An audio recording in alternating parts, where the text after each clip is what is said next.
In 2022, a young man named Bryce Brohl vanished under mysterious circumstances, leaving behind only vague clues and countless questions.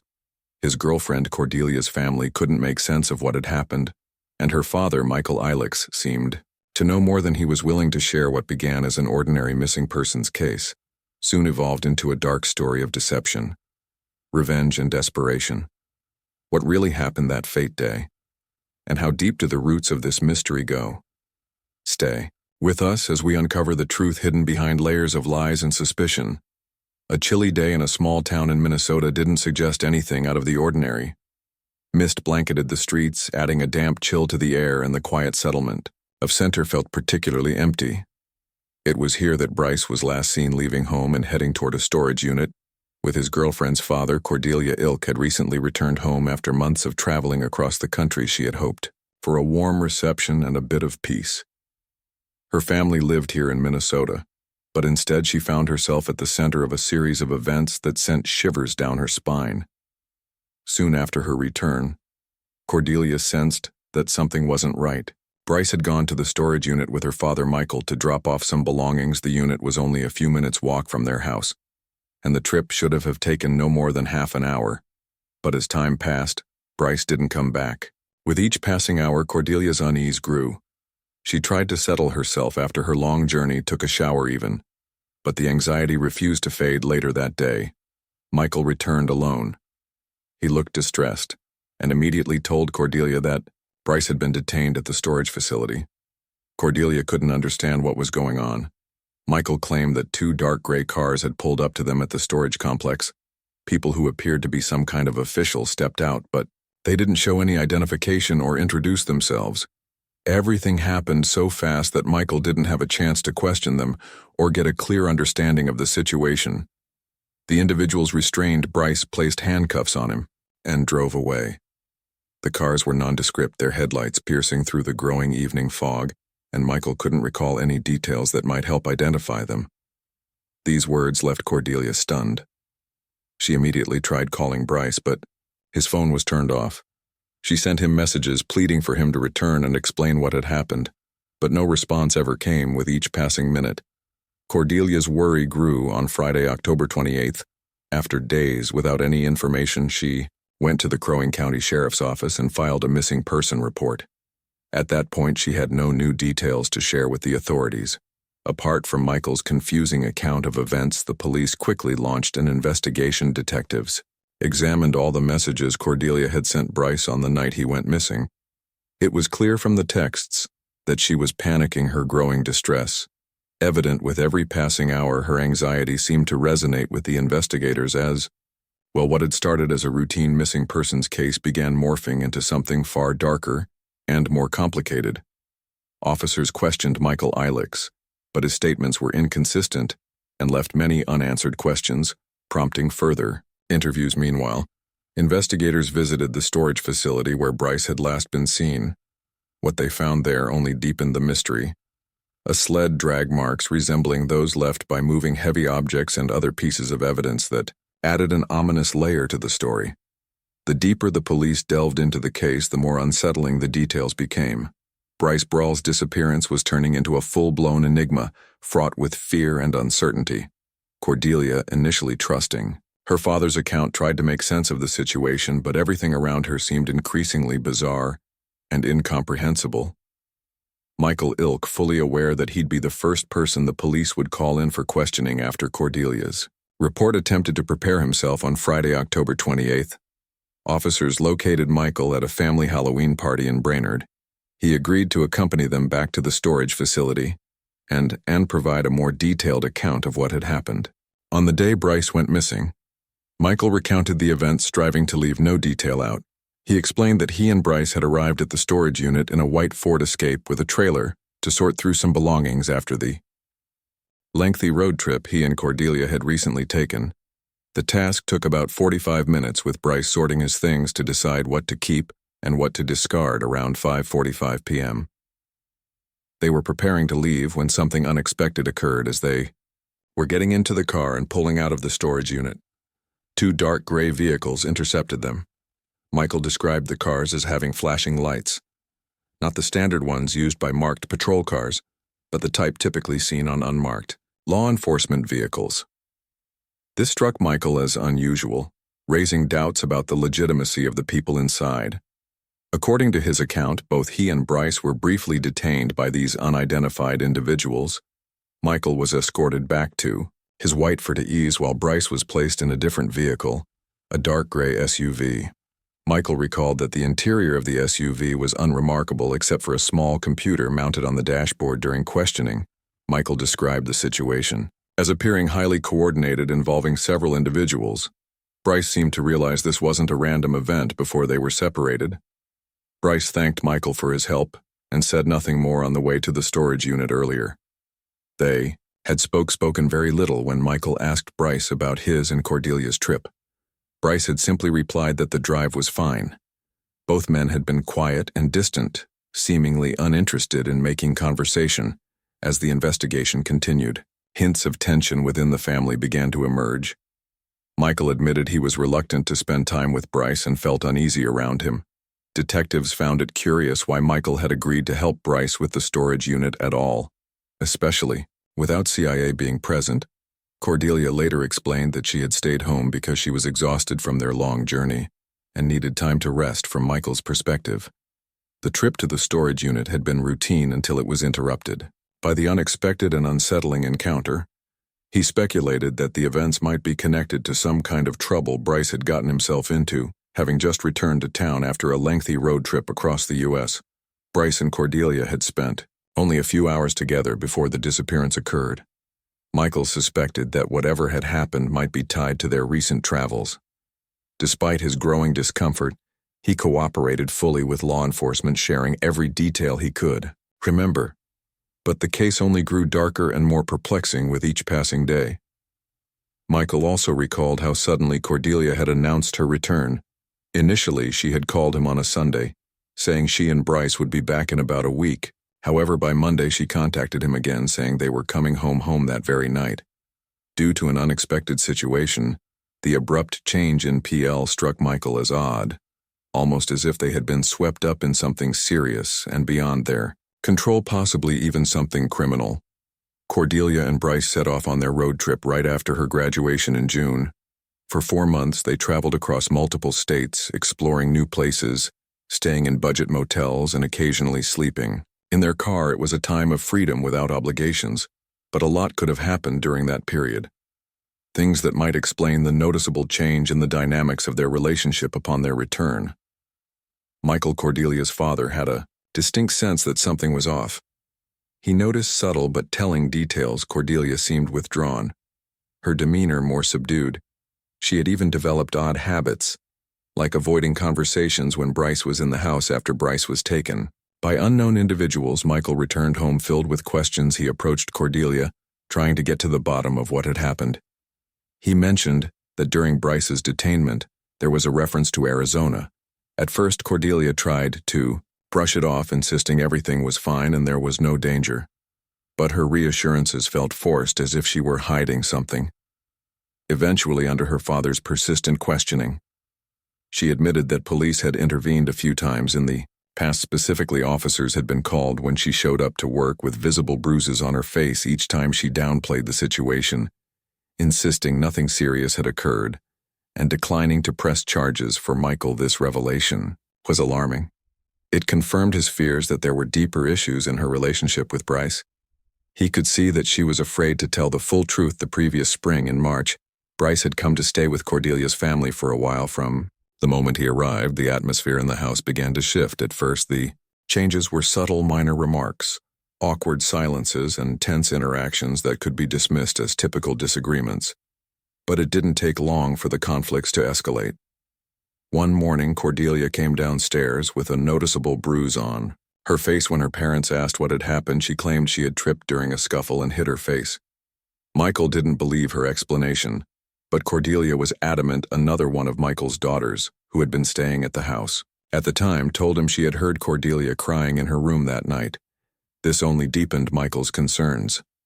Michael knew something serious was happening in their relationship, but he wasn't sure how to help his daughter. The tension between Bryce and Cordelia grew more intense by the day, with arguments becoming a near daily occurrence. The strain on the household became unbearable, and Michael found himself constantly on edge, worried about what might happen next after Bryce was detained by unidentified individuals at the storage unit. Michael returned home with a growing sense that the situation was spiraling out of control. He feared that Cordelia might disappear next, or worse, that she had already been taken alongside Bryce. The waiting and uncertainty weighed heavily on him, unsure of whom to trust or what steps to take. Michael tried to get more information from Cordelia about their recent travels. She mentioned that they had been to Washington Date not long ago, which further alarmed him. He also recalled that the individuals who detained Bryce had mentioned Arizona, and Michael knew that Cordelia and Bryce had been in Arizona just weeks earlier. These details only deepened his suspicion that their travels might be tied to something illicit. Michael also shared with the police that Bryce was an avid user of marijuana. This concerned him deeply, as he suspected that involvement with banned substances might have played a role in their problems, he noted. Another peculiar detail: both Bryce and Cordelia carried two phones, a standard smartphone and an older flip phone, which could be discarded without leaving a trace if necessary. Investigators were particularly interested in finding Bryce's phones, believing they could hold critical information. However, Michael admitted he didn't know where the phones were. Cordelia also seemed reluctant to talk about them, sidestepping questions and avoiding the topic altogether. Investigator ERS began to develop theories that Bryce's disappearance might have been a staged event or part of an attempt to go into hiding. Certain details suggested that this might have been premeditated. However, Michael doubted Bryce would willingly vanish, especially leaving Cordelia behind in such uncertainty. He believed the situation was far more complex than it appeared on the surface. Cordelia told Michael that she and Bryce had been planning to return to Montana to find work and start over. However, she also revealed troubling aspects of their relationship, describing Bryce as controlling. She confided that he monitored her phones and checked all her emails. Michael saw fear in his daughter, which only heightened his own anxiety. He desperately wanted to help her, but it was clear she wasn't ready to fully open up about what had really been happening between her and Bryce. Investigators discovered that Bryce had been monitoring Cordelia's phone activity. He insisted that all her devices be connected to his, so he could track her contacts and review everything, message and call. As part of the investigation, the police asked Michael to provide his phone to verify location data and confirm where he had been on Wednesday evening, the last time Bryce was seen. Michael explained that after leaving the storage facility, he returned home, drove to Brainerd, and even visited his uncle. However, inconsistencies began to emerge in his account. The situation grew increasingly complex. Initially, it seemed as though Bryce and Cordelia were on the run from the authorities, resembling a modern-day Bonnie and Clyde traveling across the country. On the other hand, there were clear tensions between Bryce and Cordelia's father, Michael, who had openly expressed mistrust and dislike for him to unravel the truth. Investigators delved deeper into the Ilex family dynamics and the relationship between Bryce and Cordelia. Cordelia and Bryce met in February 2022, brought together by a shared love of dogs and a mutual thirst for adventure. In June 2022, just after her high school graduation, Cordelia and Bryce set off on a cross-country trip, seeking freedom from the constraints of her parents. Part of Cordelia's desire to leave stemmed from the atmosphere at home. She felt her parents were overly controlling. In the past, they had even hired a private investigator to follow her previous boyfriend. Adding to the family tension, Cordelia's mother was battling Huntington's disease, and her younger sibling, who had recently come out as transgender, was facing challenges of their own. Cordelia was a strong supporter of her sibling, but her primary source of stress was her father, Michael, whose relentless pressure made life at home unbearable. Michael Ilex was born in Pitt Lakes, a suburb of Brainerd. In 1977, his parents divorced when he was young, and his mother remarried later, having more children in her second marriage. Michael grew up with his younger half-siblings, graduated from high school in 1996, and eventually moved to the small town of Center, where he initially worked in construction. Later, he transitioned to self-employment, doing odd jobs for neighbors. Michael was deeply family-oriented, as evidenced by a tattoo on his arm that read, "Daddy's Girl," alongside an image of his daughter's. Investigators circled back to Michael about Bryce's phone 10 minutes after his initial denial, At first, Michael insisted he had never handled the phone. However, he eventually admitted that he had taken it from the car and thrown it away in a trash bin at a gas station in Brainerd. That same evening, he explained his actions by saying he was trying to protect his daughter. Michael confessed that he was terrified by the situation and worried that someone might track Bryce's phone and endanger Cordelia. Bryce Brogel was born in Brainerd in September 1999. At the time of his disappearance, he was 23 years old and full of dreams. Bryce hired to build a yurt in Alaska and create a self-sufficient farm. The road trip with Cordelia was part of his quest for freedom and a life connected to nature. Their relationship had started in February 2022, and the trip symbolized their shared vision of an independent remote lifestyle. During interrogations, investigators worked to piece together the fragments of this increasingly contradictory story. While the couple's journey across the country initially appeared idyllic, deeper issues began to surface, including family conflicts and strained relationships. Investigators pressed, with questions trying to unravel what had really happened between Cordelia Bryce and her family. Michael claimed that his actions were motivated by fear for his daughter's safety, but inconsistencies in his accounts led investigators to suspect he might be hiding something, or perhaps didn't fully grasp the gravity of the situation himself. Standing outside the storage complex, Michael spoke with investigators, expressing both his anguish and helplessness. He explained that he had been struggling for some time to come to terms with the circumstances his daughter was caught in. Michael was forthcoming about his concerns, describing his deep unease with Bryce's behavior. He suspected that Cordelia had experienced mistreatment at Bryce's hands. According to Michael, Bryce exerted control over nearly every aspect of Cordelia's life, leaving her feeling humiliated and powerless. Michael admitted that witnessing this dynamic was deeply painful for him. As a father, he believed Cordelia needed to decide for herself to end the relationship, but he also confessed that he had sometimes considered scaring Bryce into staying away from her. Michael told investigators that thoughts of revenge had crossed his mind, especially when he saw how Bryce controlled her. Despite these feelings, he insisted that he didn't want to take illegal actions and had been doing his best to protect his family through lawful means. In 1999, Michael already had legal troubles at 21. He pleaded guilty to third-degree criminal conduct and was sentenced to 5 years of probation. This incident was a major wake-up call for him, and he tried to turn his life around to avoid similar issues in the future. However, in 2018, Michael found himself embroiled in another legal case when he was convicted of fourth-degree misconduct, involving an adult who had been declared mentally incapacitated. Initially, this individual had declined to engage in any intimate relationship with Michael, but eventually complied after repeated pressure from him. As part of the investigation, Michael underwent 4 polygraph tests and claimed to have passed all of them, which he believed supported his innocence. Investigators explained to Michael that polygraph results are not admissible in Minnesota courts and cannot be used as evidence. Passing the tests didn't automatically prove innocence, though it could contribute to perceived credibility. Michael, familiar with the process, insisted he understood how polygraphs worked and pointed to his past successes as proof of his honesty. He leaned heavily on these results in an attempt to convince investigators of his truthfulness. In counseling sessions Michael attended to address his personal issues, he often discussed his desire to protect his family. His concerns extended not only to Cordelia but also to his younger daughter. He expressed a strong sense of responsibility for their well-being and was determined to do whatever it took to ensure their safety. Michael feared the possibility of incarceration, knowing it would leave him unable to care for his daughters.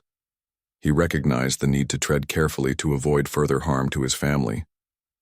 Michael had confronted Bryce several times after noticing bruises on Cordelia's face. He had warned Bryce repeatedly, saying that if he saw any more signs of harm, he wouldn't just issue verbal threats. These conversations were tense, and Michael did not hide his anger. However, he defended himself to investigators, claiming that resorting to aggression against Bryce wouldn't improve the situation.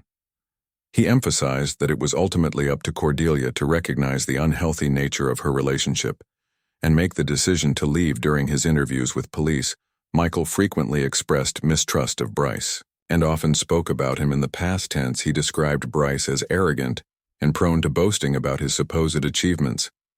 Michael believed that people like Bryce often struggled to handle real-life challenges and dismissed him as a fool who didn't understand the consequences of his actions.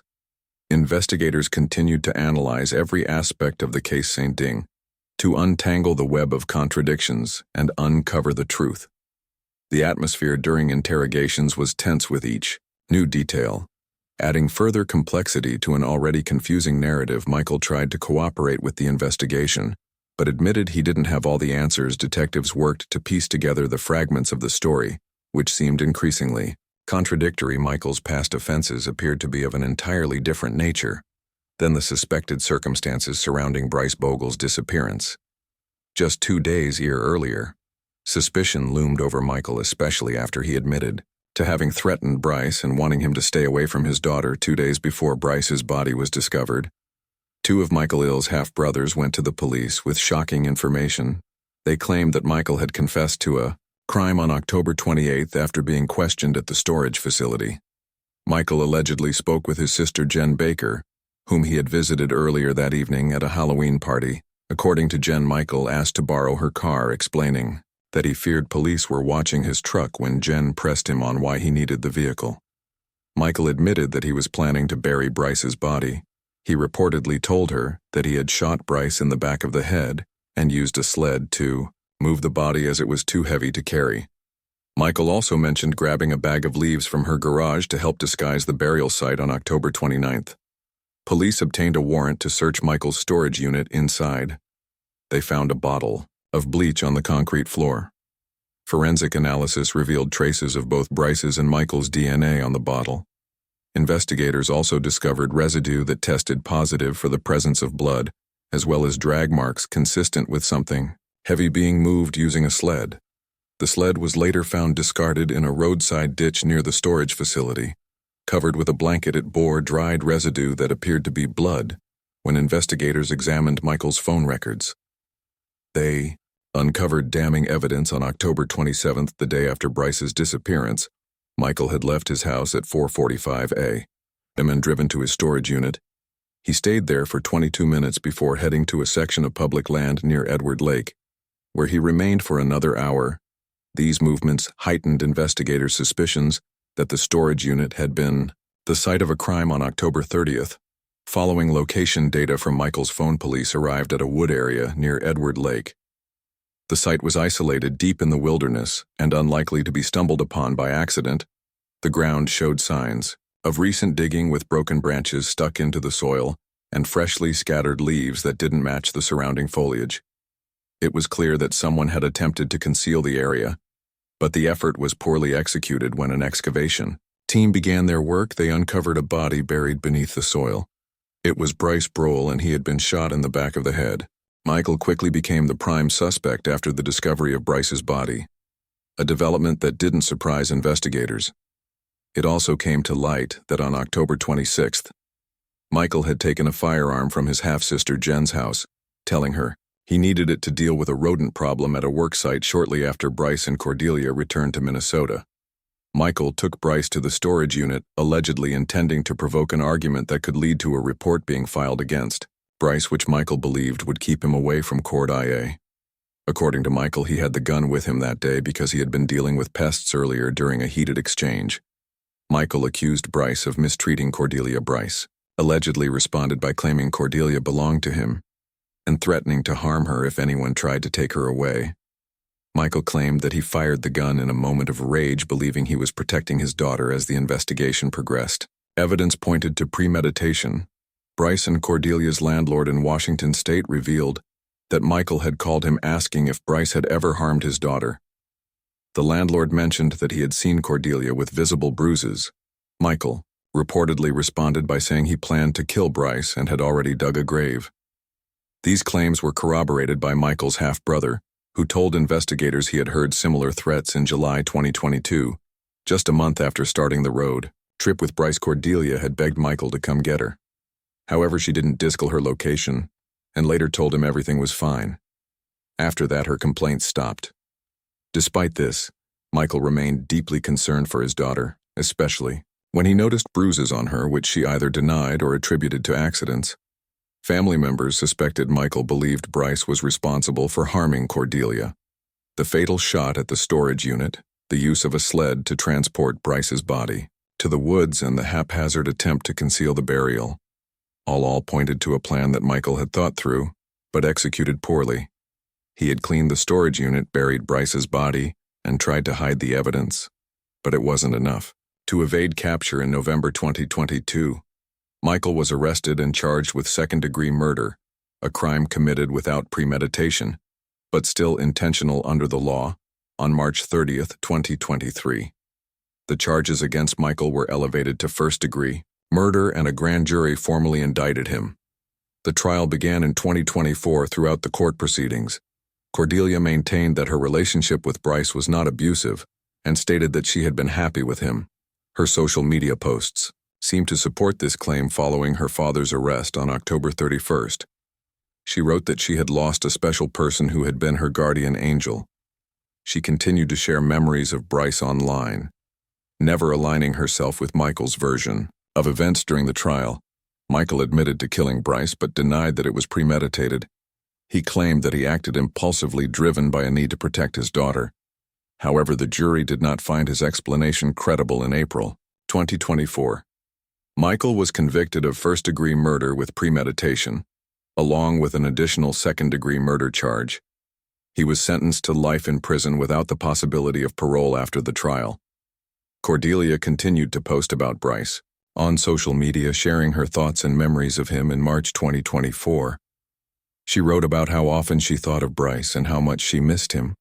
The story of Michael Ilix and Bryce Brogel is a tragic example of how deep-seated suspicion and a lack of trust can lead to irreversible consequences. Michael, as a father, was unable to control his emotions and fears, which drove him to commit a horrific crime. His fueled by fear and anger, resulted in the death of a young man and the destruction of his own daughter's life. The jury rejected his defense and Michael received a life sentence. This case serves as a stark reminder of the importance of resolving conflicts peacefully and fostering trust with loved ones, rather than resorting to destructive actions born from anger or suspicion.